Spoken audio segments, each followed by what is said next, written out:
So this understanding of the Taoist principle of the year, you're saying that how this relates to our psyche. I know in the course we talk about chakras, which is from the Indus Kush tradition.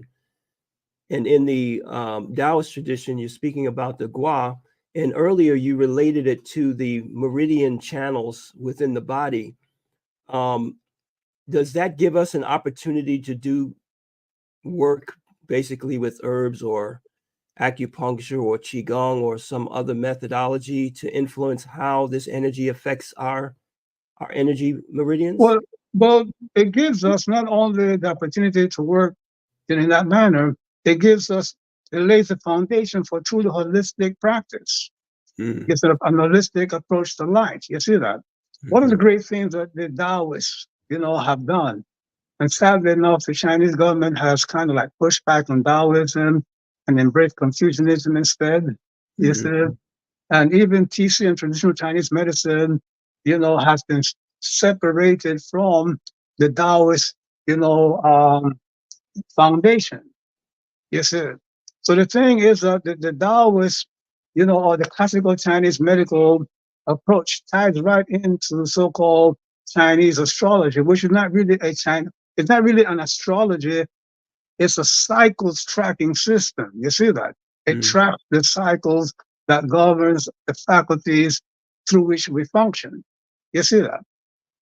So when we're able to make the one-to-one coordination between, the 14 major meridians, the 12 meridians, but once we add, the conception vessel, the Zumo, the vessel, we have 14 major chakras. 14 major meridians. In the same way, we have, in the yogic tradition, we have 14 chakras. You see that? Okay, and then once we analyze the structure of these 14 chakras and the 14 major meridians, we found that it coordinates exactly well with the 11 faculties of the spirit. You see that? And then we have the I Ching, the Fuji, what we call early heaven arrangements that ties everything together and gives us, an opportunity to impact our lives, with herbs and acupuncture, with meditations, with qigong, with the Kamitic system and the yogic system. It's a phenomenal, integrative approach to living and therapy. Truly holistic. You see that? For example, the dragon energy coming in, in March. Okay. I'm sorry, in April. Okay.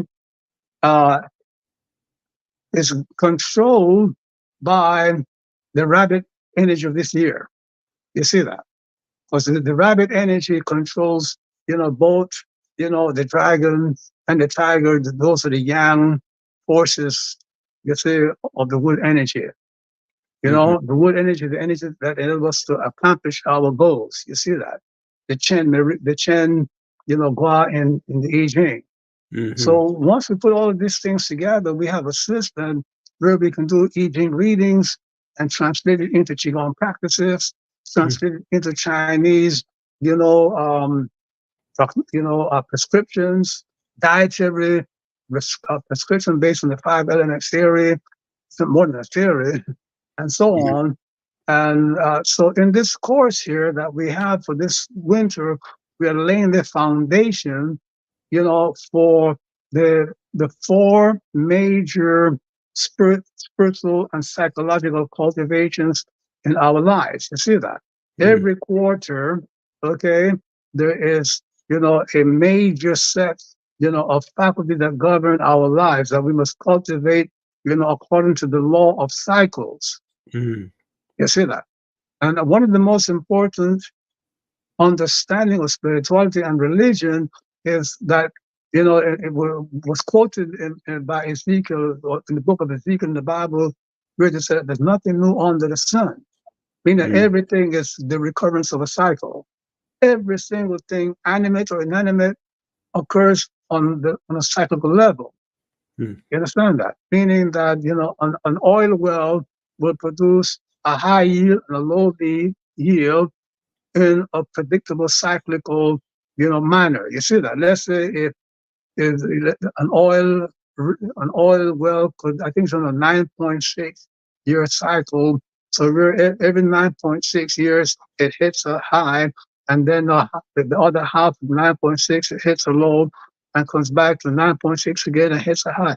No matter what efforts you put to get more oil out of that well. You see that? Okay, and everything, you see that? Our blood pressure, our circulation, our breathing, our mental abilities, all of it is on a bio clock, a psychical clock. You see that? Meaning that your ability to learn is better at certain days of the month, certain months of the year, certain hours of the day. And if you take advantage of those cycles, you will accomplish a whole lot much more in your learning. People say, Shekhem Ur Shekhem, how did you write over from 45 books in 50 years? That's just magic. Because magic is based on laws and cycle. It's not getting something out of thin air, some whatever. It's the, you have, the magician card in the tarot. We have the sign of infinity. People say it's infinity. No, it's not an infinity. It's a sign of the cycles. You see that? We have a wave going up and coming down at the same time, a wave going down and coming up, forming an 8 that's laying on its side. Meaning that as one energy goes up, its opposite goes down. And as it goes back, come back up, its opposite goes down. As the opposite goes down, the energy goes up. So it's an 8, makes an 8 figure. You see that? Okay, as the yang is going up, yin is going down. As the yin is coming up, yang is going down. So that's the so-called lemniscate over the head of the magician. You see that? And magician is pointing down to a cube, a garden and a cube. I mean, a garden and an emblem for the 4 elements. Saying that, you see, the magic or the miracle that you perform is not miraculous, it's not magical, it's just simply riding the wave of cycles. You see that? So if I study at the right time, the midday, for example, mid-afternoon is the best time to transfer information into long-term memory. You see that? You need to cram for an exam, do it in the morning. You see that? You need to prepare for an exam, prepare in the morning. You want to assimilate your lessons, do it mid-afternoon. The best time to digest your food, okay, is, early, mid-afternoon. You see that? Okay, that is why if you're eating your main meal late at night, you put on more weight because your metabolism is not set up for digesting food that late. These facts have been known to scientists for thousands of years.